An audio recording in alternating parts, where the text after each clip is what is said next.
Hi, I'm Cody, the editor of Nullbyte, the section of Wonder How To that teaches about cybersecurity, ethical hacking, and computer science. Today, we're going to continue our section on cyber weapons, which is going to be a section that kind of focuses on the various weapons of war that are actually used in cyber conflicts around the world by cyber warriors, pen testers, and hackers worldwide. So today we're going to get into Wi-Fi, the kind of elements behind hacking Wi-Fi, and specifically the way that choosing a poor password can make it very trivial for any hacker, or really any even child with a computer, and the ability to use a wireless network adapter like this to break into a wireless network that has a poor password. So normally sitting behind a computer and attempting to guess the password would be a pretty inefficient way of trying to break in. But there's a flaw in the way that Wi-Fi has to communicate in order to establish a secure connection that actually makes it fairly easy to break in. So a wireless network like this is capable of two different things: packet injection and monitor mode. So monitor mode means the ability to listen to a whole bunch of networks all around you instead of just listening in on one, the way that you might have a conversation with one person in a room that's full of people all having various conversations. You can't listen to all of them at the same time while still having a quality conversation with the one person, so you choose to kind of filter them out and only stay on kind of the one channel in this case. So when a card is in monitor mode, it's able to actually scan around and listen to the entire room and kind of give you an indication of what it looks like in the general area. So a card that's capable of monitor mode is able to look around and tell us exactly what is around us and what might be vulnerable to an attack like this. So a card like this is between $12 to $30. And another favorite of ours is the Panda PAU05 adapter. This one doesn't have quite the range we're looking for in this test, but it is kind of discreet and cool. If you're looking for an adapter that is compatible with this kind of attack, it needs to feature both of these features: packet injection and wireless monitor mode. So be sure to check out our guide on which ones actually meet this requirement. And we also have a follow-up guide that is actually a test where we recorded the results of using these things and kind of give you an indication of which ones might kind of meet your needs depending on what it is you're trying to do. So in order to understand how this attack works, we need to understand a little bit about the way WPA and WPA2 work. Those are currently the best we have in terms of encryption for wireless networks. But if we use a weak password, I'll demonstrate how that can allow an attacker to break into your network.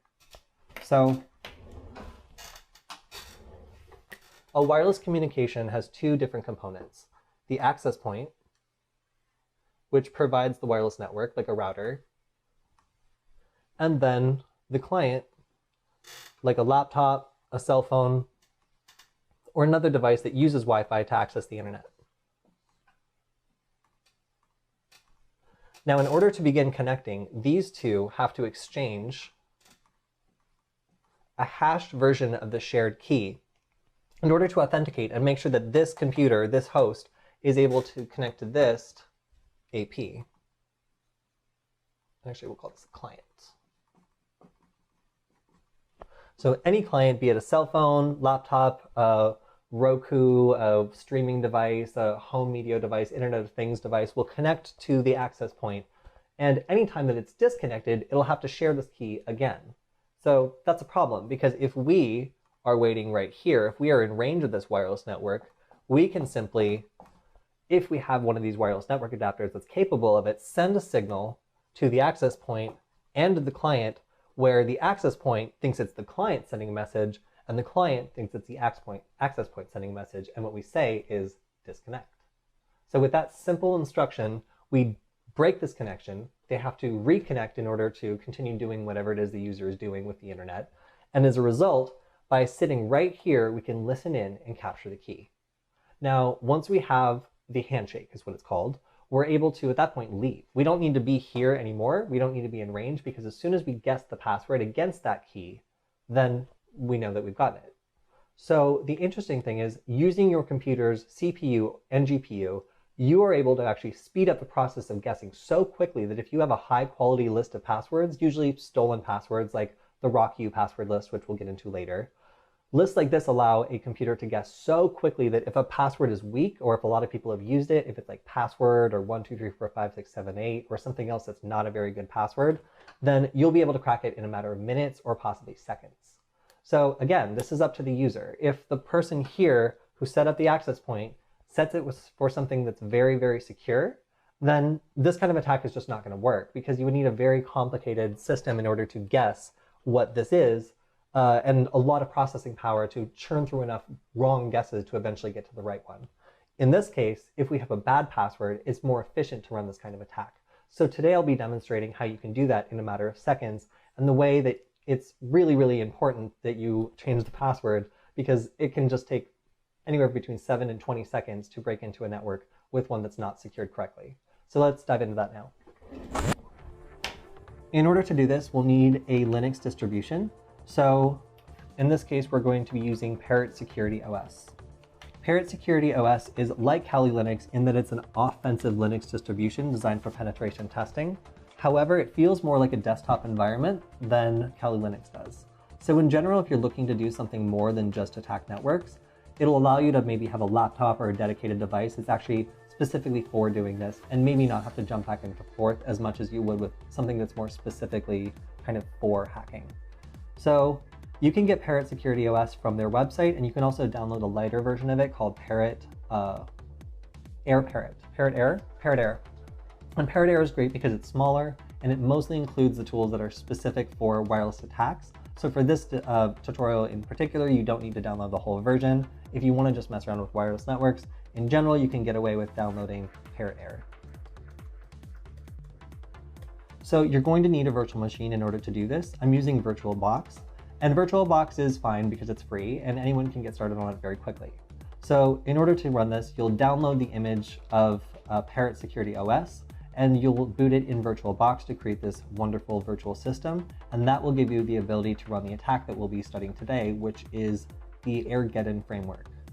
So Airgeddon is developed by a developer called Visitor, and he decided to create something that is a wireless attack framework that allows you to automatically attack wireless networks like Wi-Fi networks, taking advantage of the various flaws that modern WPA and WPA2 systems have.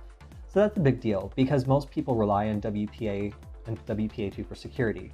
So in order to test this out, let's go to Applications, Wireless Testing, and then 802.11 Wireless Tools, and we'll see this spooky alien logo, which lets us know that is Airgeddon. And as it runs, we'll see this scary, spooky spaceship by Visitor. And it'll very quickly check to see if we have the scripts that we need in order for it to run. And if not, then if you're in Kali Linux, you might notice several of these are not present or not found. You can either try to install them yourself, or you can just run Parrot, in which you can see everything is included by default, so we can just breeze through this step. So now you'll notice that my wireless network adapter is not included. So if you're running a virtual machine, especially VirtualBox, you'll need to go to Devices, USB, and then select the correct device. In this case, the Atheros is the chipset on the TP-Link that we'll be using today. And since it doesn't appear now, we'll just press Enter, it'll rescan, and boom, we have number 2, WLAN 2. So after we select that, we'll need to put this into monitor mode, which is option 2, and that'll give us the ability to scan for targets. So as soon as this is in monitor mode, we're going to scan the immediate area and come up with a list of targets for us to attack based on which ones actually have people connected to the network. So this falls under option number 5, which is Handshake Tools menu. And we will put the, actually no, we already did monitor mode, so we'll go to Explore for Targets, which is option 4, which will open a window and give us a list of all the available wireless networks in the area. So we should pay particular attention to the data column, because that will be where we see people actually using these networks. It'll be evidence of people downloading stuff or streaming things, and that'll mean that there's somebody attached to the network, and this is a good network for us to attack. And we should leave this running in general for about 20 to 30 seconds in order to generate a good representation of what's in the area, and also so we don't miss anything that might be broadcasting packets a little bit less frequently. So at this point, we've let it run for about 30 seconds, and we have a number of candidates. So by pressing Control-C, Airgeddon will give us a list of all the different networks that have people connected. In this case, we only have one, which is our test network. So we'll select option 3 to take all the information from it and put it into our attack formula. So at this point, we've copied the BSS ID, the channel, the ESS ID, and the type of encryption. And we're going to, at this point, move on to option number 5, which is capture the handshake. So we have three different options, three different attacks, and different ones will work differently on different networks. I generally recommend starting at 1 and just going right through because 1 tends to work the most frequently against the most networks. So we're going to attempt this, which will use our wireless network card to send out deauthentication packets, which will attempt to temporarily kick off any clients that are connected to this network. Now, this is one of the points I should note. If you do not have permission to do this against the network, this is the point where you would cross the line to doing something illegal. So as soon as you start kicking people off their network, you're actually committing a denial of service attack, even though it is a very small one. So it's important to note that these techniques are powerful and should not be used against basically any network you don't have permission to use. So with permission to use this network, we will select option 1. And by pressing enter, you'll see an attack window open on the left side, and we'll look for a WPA handshake. Boom, right there. So that took us 6 seconds. We'll press Y for yes when it asks us if we got the handshake. And congratulations, we got the handshake. We'll now save it to our special file. So in order to get that, I'll just copy a file in there to get the file path. And in this case, I'm going to name it 1 o'clock demo.cap. Boom, saved it. And there we go. So I've already demonstrated at this point, we can go home. There's no reason for us to stick around and be conspicuous. We can actually take this, go home, connect it to our supercomputer or better gaming computer, and utilize its GPU in order to actually crack this password very, very quickly. Now the key to that is having a good password list. And you might have noticed the RockU password list here.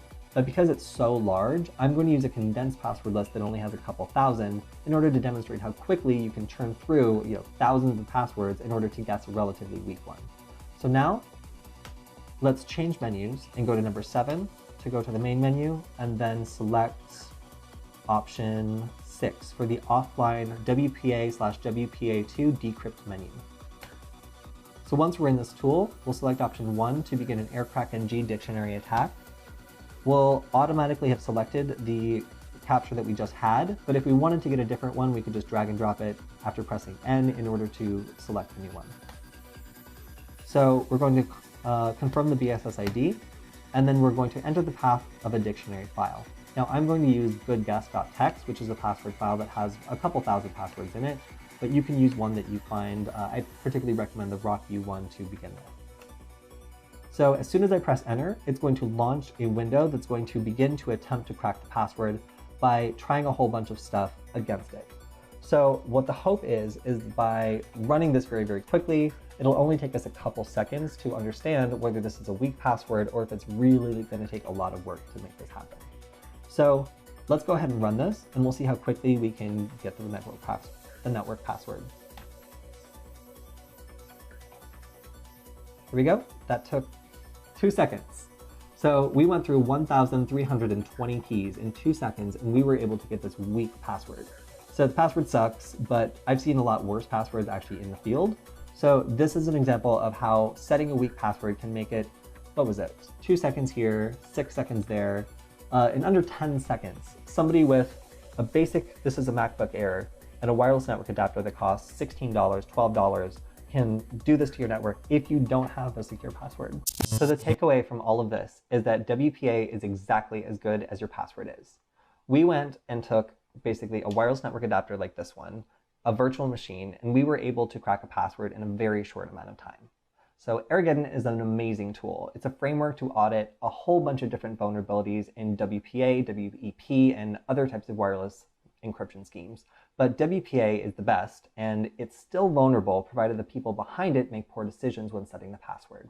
So it's important for us to note at this point that if you're going to be using this, a lot of the tools in Airgeddon are not legal to use against networks that are not yours. So if you don't legally have permission to be auditing a system, if you're not going to want there to be logs in the system of you sending these deauth packets, keep in mind this is a very noisy attack and it does leave evidence. So if you think you're going to be sneaky, this is probably not the tool to pick. So if you're a beginner and you're just kind of getting into this, it's extremely simple to launch one of these attacks, but it's important to know that professionals who know how to look for this sort of thing can detect it very quickly, and they can also determine who it was by the logs in the address of the router or other devices that you might be deauthing. So With that being said, keep in mind that you need to update your passwords and make sure that they are secure and not reused from anywhere else. Make sure that you update both your client and your AP devices to ensure that you're not vulnerable to the crack attack that we did an article on recently. And we'll continue this series on cyber weapons and the people behind them as people are interested, and hopefully you enjoyed this video version of Null Byte. All right, thank you so much, and we'll see you next time.